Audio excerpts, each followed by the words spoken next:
Principal sir अपने office में बैठे काम कर रहे थे। थोड़ी देर के बाद चपरासी अपनी साइकिल पर कुछ सामान लेकर आया। चपरासी ने रोज की तरह प्रिंसिपल सर को गुड मॉर्निंग कहा और किचन में जाकर चाय बनाने लगा। चाय बनाते वक्त वो एक बिस्किट खा रहा था और कोई गाना गुनगुना रहा था।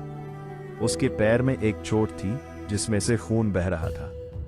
सब कुछ ठीक चल रहा था, फिर प्रिंसिपल सर चपरासी के पास आए और उसकी चोट को देखकर बोले, अरे प्यारे, ये चोट कैसे लगी? जब गया था तब तो ठीक था, अब ये क्या हो गया? कितना खून निकल रहा है। सर की बात सुनकर चपरासी ने सर को चाय दी और अपनी चोट को देखते हुए बोला, अरे सर, पता नहीं कहां से एक बौराया हुआ कुत्ता आ गया और मेरे पैर में काट लिया। पहले तो सब सही था, खून भी नहीं आ रहा था। शायद साइकिल चला कर आया हूं इसलिए खून आ रहा है। अभी पट्टी बांध लेता हूं। उसकी बात सुनकर सर बोले, चलो ठीक है, पहले इस पर पट्टी बांध लो, फिर मैम को चाय दे आना, वो आज बच्चों की एक्स्ट्रा क्लास दे रही है। सर की बात सुनकर चपरासी हाँ में इशारा करते हुए बोला, ठीक है सर, वैसे मैम कौन सी क्लास में है? तो सर ने बताया, वो 12वीं क्लास में है, मगर पहले इस चोट पर पट्टी बांध लेना। इतनी बात कहकर सर अपने ऑफिस में चले गए। चपरासी ने भी अपनी चोट पर पट्टी बांधी और चाय लेकर मैम के पास जाने लगा।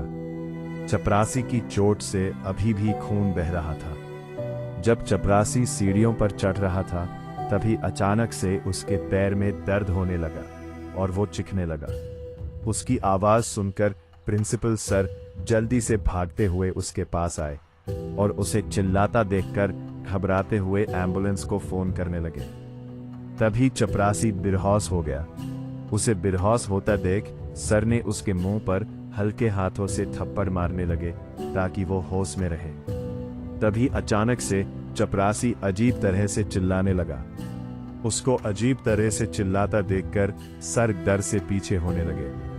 तभी अचानक से चपरासी ने सर पर अटैक कर दिया और उनके सिर को अलग फेंककर वो उन्हें खाने लगा। ये सब अपनी आंखें से देखकर सभी का डर से बुरा हाल हो गया। कई लोग ने ये सब देखने से पहले ही डर से अपनी आंखें बंद कर ली। तभी उनके बीच से फैज जल्दी से अपने मुंह पर हाथ रखकर बाहर की तरफ भागा और उल्टी करने लगा। उसे इस तरह भागता देखकर सूरज भी फैज के पास आया और उसकी कमर पर हाथ रखकर मसलते हुए बोला, कोई बात नहीं फैज, कभी कभी ऐसा होता है। हमारा शरीर हमारी भावनाओं को संभाल नहीं पाते और ऐसा हो जाता है। उसकी बात सुनकर फैज बोला, ये क्या कह रहा है? मैंने तो वो किचन में रखे बिस्कुट खा लिया था, इसलिए मैं उल्टी करने आया था। उसकी बात सुनकर सूरज बोला, अच्छा, मगर क्यों? तो फैज ने बताया, अरे वो चपरासी ये बिस्कुट खा रहा था और उसके बाद जब वो मैम को चाय देने गया तो वो पागल हो गया। कहीं मैं भी उसकी तरह पागल ना हो गया तो क्या होगा, इसलिए उल्टी करने आया था। उसकी बात सुनकर सूरज हंसने लगा और बोला, अरे ऐसा कुछ भी नहीं होगा, और हुआ भी तो हम पहले ही तुझे किसी और कमरे में बंद कर देंगे। ठीक है, चल अभी अंदर चलते हैं। उसकी बात सुनकर फैज खड़ा हुआ और बोला, तो फिर ठीक है, चल चलते हैं। फिर दोनों दोबारा से अंदर रूम में चले जाते हैं। जैसे ही सूरज और फैज दोनों रूम में आते हैं, वो देखते हैं सभी लोग काफी गंभीर और डरी हुई हालत में खड़े हैं। यह सब देखकर सूरज आकाश से पूछता है, आकाश क्या हुआ? सभी लोग इतनी अजीब शक्ल क्यों बना रखी है? उसकी बात सुनकर आकाश बोला, हम सभी लोग यहाँ पर फंस गए हैं जब तुम दोनों बाहर थे।